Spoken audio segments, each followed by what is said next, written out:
Hello po, magandang tanghali para sa inyong lahat and welcome po sa ating Midday Boost program ngayon pong araw ng Friday.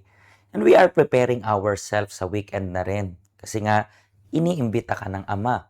The Father invites you at meron tayong mga meetings this coming weekend. Ito po yung ating schedule. Bukas siguro kaya nyo na pong maka-attend at 10 a.m. Yan po yung ating schedule. Pero sa Sunday, meron tayong 7, 10:30, 9, and 11.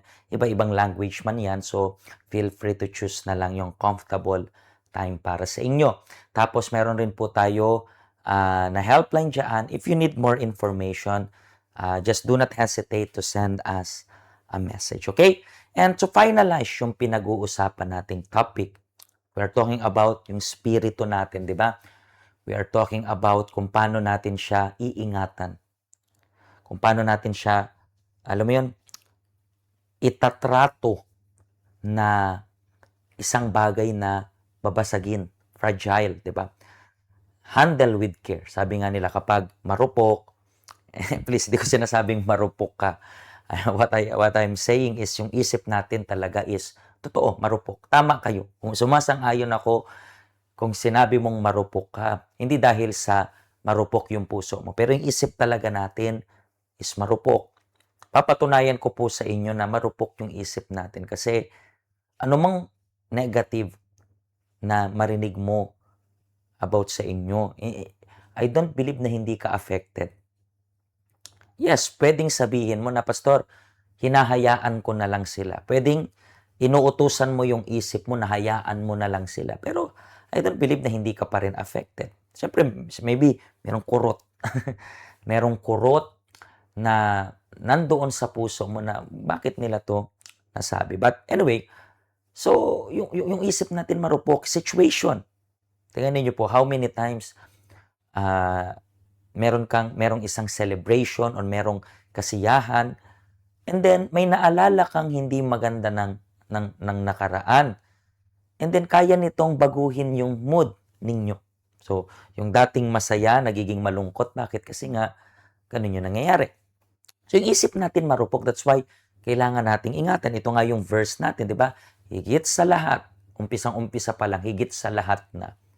Ibig sabihin, more than ever pa, ingatan mo ang iyong isipan. Sapagkat kung ano ang iyong iniisip, yun din ang magiging buhay mo. And kung hindi nyo po, kasi yung continuation yan, in-explain ko yan isa-isa. So, kung hindi nyo pa po napanood yung Tuesday, Wednesday, yung yesterday na program natin, punta lang po kayo sa ating YouTube channel. And then, sa YouTube channel natin, pwede nyo pong pumunta sa playlist doon, UCKG Hong Kong actually, yung YouTube channel natin. And check nyo lang po sa playlist.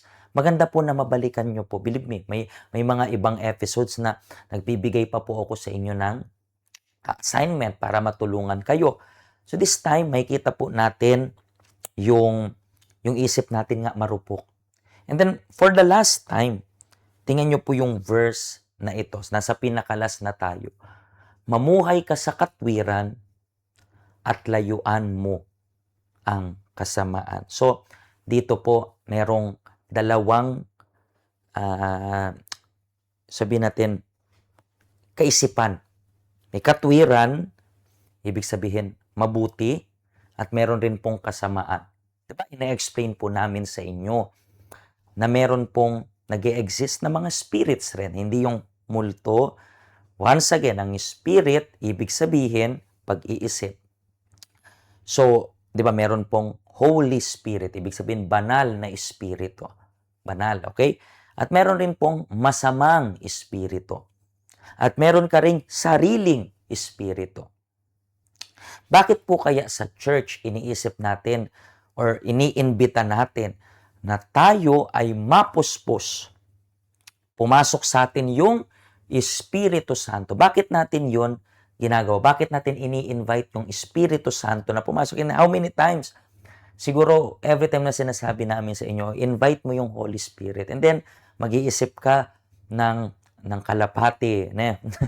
Nag-iisip ka ng liwanag. Nag-iisip ka ng apoy. No, hindi mo kailangan mag-isip ng mga bagay-bagay na yan. Kasi ang Espiritu ay isip nga. So, when we ask God na matanggap natin yung Espiritu Santo, hinihingi natin na yung isipan ng Diyos ay mapunta rin sa isip natin. Okay, sa kabilang banda, merong tinatawag na possess ng masamang espiritu. Ano naman yun? Yung isip nila nakokorrupt na, kaya yung human spirit nakokorrupt na ng masamang espiritu. But still, mayroon pa rin tayong human spirit. So, anong ibig sabihin nito?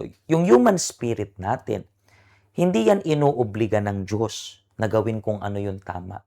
Hindi rin yan inuobliga ng dyablo na gumawa ng mali. Ibig sabihin, tayo pa rin po yung mamimili ng gagawin natin. Nagigets po ba? Tayo pa rin, pwedeng merong suggestion sa isip natin.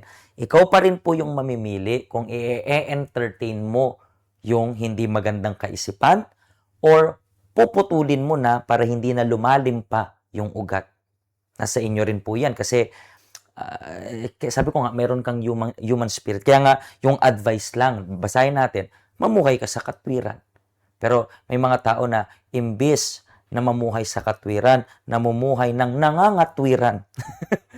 Di ba? Parang sasagot pa, mag-e-excuse. Huwag kang mag-excuse. Sabi pa dito, layuan mo ang kasamaan. Bakit? Kailangan mong iwasan yung kasamaan. Kasi nga, especially mga tao rin, alam nyo na po na, sabi mo, Pastor, sabi mo, huwag kaming maging malisyoso. Tumingin kami sa good side. Pero, kung nakakita ka ng bad side and then napapansin mo, nakaka-apekto yan sa'yo, hindi ko isusugal yung salvation ko and then mag-i-stay ako sa taong ito kahit na alam ko na kinukorap niya yung isip ko. Ibig sabihin ng kinukorap is dinudumihan niya yung isip ko. Kung mag-i-stay ka dyan, babalik tayo sa pinakaunang highlighted word. Ingatan mo yung isip mo. Kung ano yung nasa isip mo, magiging buhay mo. Kung ayaw mo, kung gusto mong ganyan, okay, just be sure, pag corrupt na yung isip mo, anong mangyari? At ganyan ka mag-isip, yung buhay mo, magiging corrupt rin. Bakit? Kasi ganun ganun takbo ng isip mo. So sana magsilbi itong message natin sa buong week na to, magsilbi itong helmet, spiritual helmet, para ma-filter ninyo kung anong pumapasok sa isip ninyo. Okay?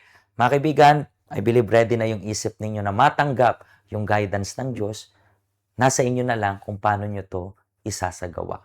Okay? Mga kaibigan, pagpalain po kayo ng Diyos. Magkita-kita tayo ngayong weekend. Bakit?